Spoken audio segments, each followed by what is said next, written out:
Bawaslu dan KPU Sulsel membatalkan penyaluran 218.000 surat suara yang dicetak PT Fajar Grafika Makassar.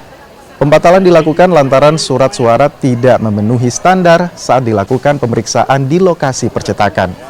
Akibat banyaknya surat suara yang rusak, pihak penyelenggara pemilu dan keamanan meminta percetakan surat dipindahkan ke perusahaan lain.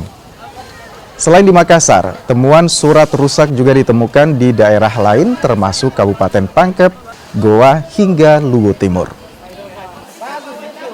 Kami dengan pihak KPU maupun pihak keamanan telah bersepakat terhadap kondisi-kondisi tertentu itu untuk satu, memindahkan percetakan yang ada di salah satu percetakan di Makassar agar keterpenuhan logistik di Sulawesi Selatan bisa tercukupi segera.